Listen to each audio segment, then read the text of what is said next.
is stopping women from being better mentors and sponsors for other women in the workplace? I mean, it happens. We know it happens. Why?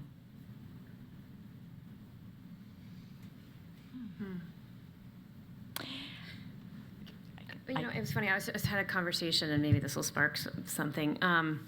We had, back in the 90s, I think it was, we had, you know, you have beliefs or your, you know, whatever you kind of measure your people on, and we had energy, energize, edge, and something else. I can't remember.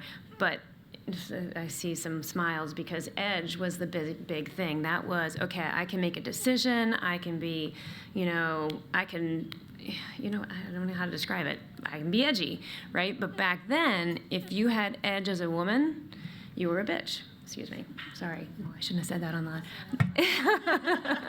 And so if you were brought up in that world, those are the leaders now that have kind of been that edgy kind of woman and not the soft, touchy kind of woman, which is, I think, what I would lean towards wanting somebody to be a mentor. And so maybe that's a piece of it, and I think that there's far more women out there that have that softer touch than there were, but they're not enough yet. And I think the other thing is, because you were talking about the innovation and outside, at least at GE, we're pretty focused inside, but getting outside will get us kind of the different view of how it's done, but I don't have time.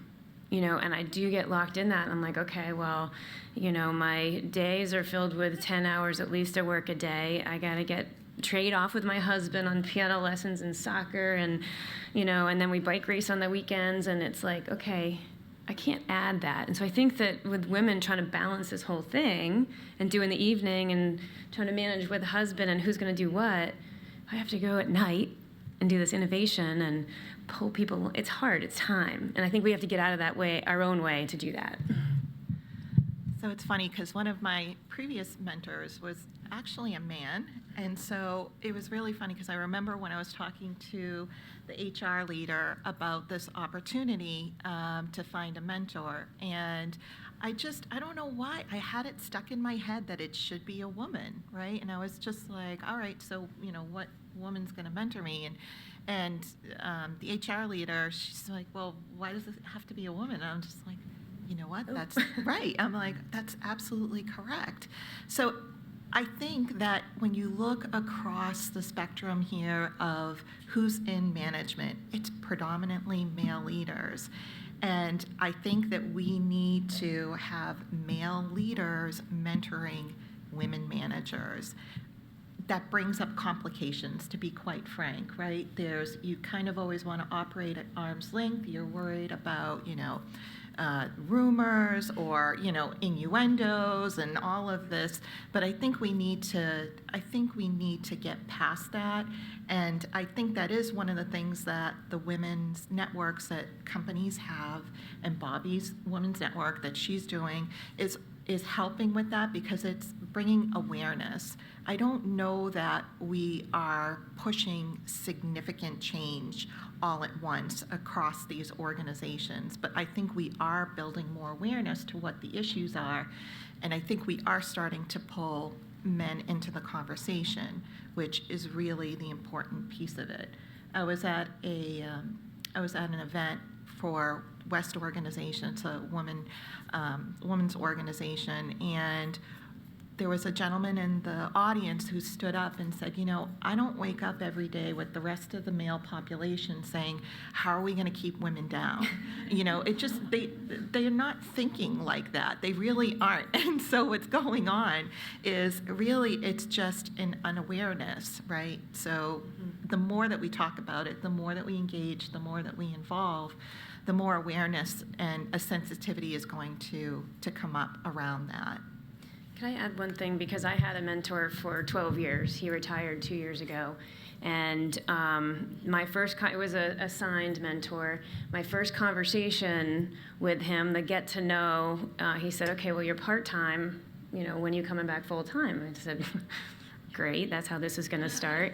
He said, well, you know, I have 2 kids. They're doing great, and they went through daycare. And I was like, wow, you know? But he ended up being one of my best friends at work over years, but I think the piece that I brought to the table was I taught him. And so he's going to be that mentor, that person who can be your sponsor, talk about you really well behind your back. But I was also able to be that, I'm sorry, that's my decision. And you have to figure out how to manage that and me as a mentee in that decision, even though it doesn't align with what you were brought up like. Yeah, and I think also one of the conversations or the sayings I've heard is it's hard to pull others up when you feel like you're falling off the cliff yourself. Yeah. And there's a certain amount of social capital that you have to expend on championing other people.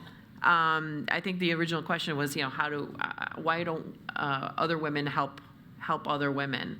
And I think there are ways that you can do that without expending so much social capital. You can advocate for other women, and you can amplify what they say. If you're in a meeting and you find yourself and other women being talked over, this happens. I mean, you can't shut me up. I mean, most of the time. And I've been in meetings where it's like, I'm saying something and it's ignored, and somebody else who happens to be male says it and it's praised, and I'm like, wait a minute. So you often have to do a little bit of banding together, pointing out to the powers that be, if they happen to be male and ignoring things, this is so-and-so's idea. And, there's a bit of sometimes strategy that has to go into that. So I think, paying attention to patterns that happen inside companies or inside organizations or inside industries overall is really important to figure out how to address those with strategies.